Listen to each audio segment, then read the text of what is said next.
going to start with the right one. We'll find out the length set up first. Where is it going around? Let's go just under the tailor's bone here at the bottom. Get it real tight in, and then make sure we got that stretch right. Do you want me to know it again? Stretch in. Try to close that space off in the ankle. The goal is, there you go, 2-3 second stretches. Try to close this gap down as much as we can. So we've got our college athletes coming back in for break. Some of them have different time spans. Lexi, we've worked together for a while. So we went through an eval. Lexi's recovering from a knee procedure and getting prepped up for season. So after our eval, we're going to go through some of our focus points, one of which is ankle flexion. So we're using banded mobilizations, getting her hooked up, trying to increase this range of motion using the front side of the ankle.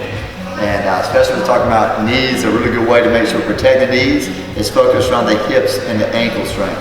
That kind of shores up the knees as well. Lexi right now is working with a therapist as well as her strength conditioning team with Carolina. So really my job is to be the tertiary, really the third position on this, and make sure that I'm communicating with what her camp is doing, and also knowing using my expertise and and also what we know with Lexi from a long experience of working with each other. So and a lot of times we see in therapy and strength conditioning, we kind of jump the gun, and with Lexi too, we're doing therapy specific for the knee, and then we're doing general strength, but what we haven't done is we looked at her biomechanics, the way things move. And oftentimes, if we have a problem in the knee, it's never just the knee that's causing a problem. We got to kind of retrace our steps, reverse engineer, and find the problem. So that's our goal now, because you might get a knee surgery, fix fix what the problem is, but if you didn't fix the causation, you're going to go right back into the same problem again. Like I said, ankles, we're also going to be focused around hip external rotation and adduction strength. So those are going to be our main focus points. And we're going to know from having procedures normal for one side to have an asymmetry, we're going to address those things as well. There we go, 10 rotations. In the extensive phase, and this is how we always approach working with clients, we're going to make sure that we're addressing the general needs and also less intensity, more volume. So now we're going to do some hip and ankle prying. Keep the heel and toe down, push forward, try and create that stretch, make sure the knee doesn't drift over the great toe, keep it around the outside towards the pinky toe. The underside of the feet have some of the most nerve endings and sensory nerves in the body, and train the underside of the feet. It's like been a really solid foundation we can build everything else on top of. So we're going to focus on the underside of their feet along with the ankles. Getting their base of support really good. You can't be explosive. You can be really strong and powerful and explosive, but if you have a crappy base, how are you going to exploit all that power? Now we're really forcing stability and strength isometrically while we dynamically train the hip. This is also a really good biomechanics exercise because we're forcing the knee to not come inside, say to the outside at 4th and 5th metatarsal.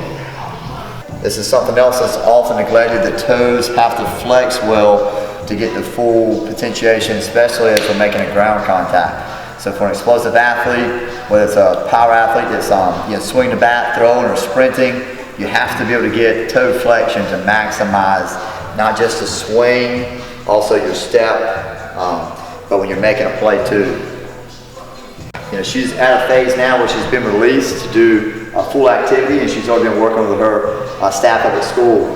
But something we got to make sure too is, again, we don't want to recreate this problem. So if we're squatting and lunging and running and jumping, and this knee, naturally for her, has valgus, tight hips, she's going to be putting all that pressure right back on the knee, and who knows, we might be right back where we started at. Oh yeah. So this is twofold. We have the stimulus of the sensory skills she's having to catch. And we also have that foam pad, so she has to use a lot of extra motor skill. There you go, just to stay balanced. My legs are so weak, it's literally like my leg is shaking right now. I'll do it like, that ain't no joke though. That don't like me. There you go. Because I'm a wobble club. I'll start at 18.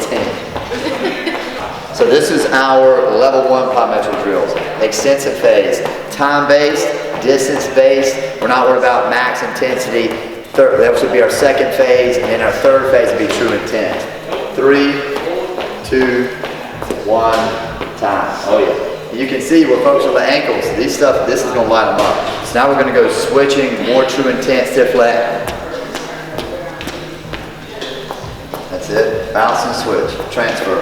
Transfer. Just like in sprinting, switching, transfer, injury storage and release, all huge to be fast, be explosive. Bounce, 8 seconds. 5 seconds.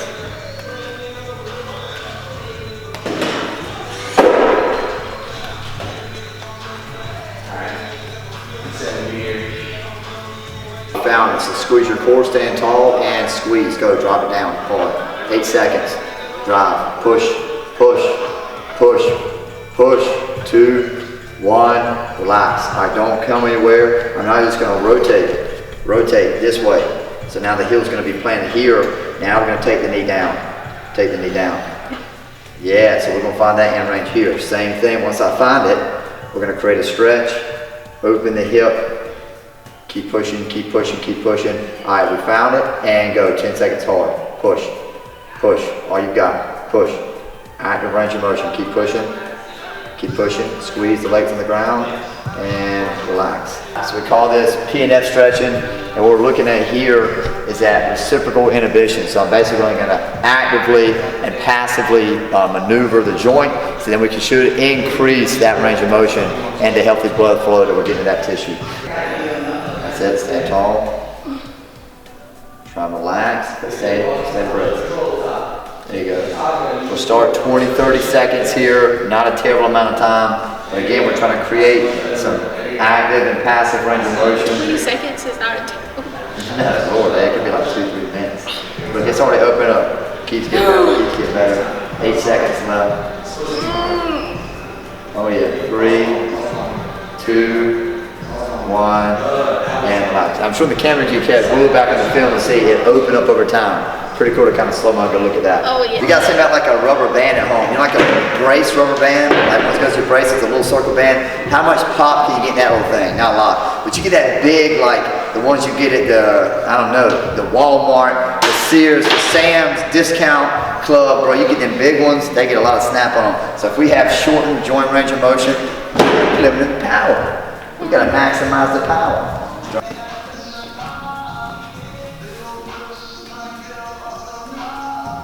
So we're using this band again to give us that active dissociation, stretching, trying to free up some space in that hip capsule.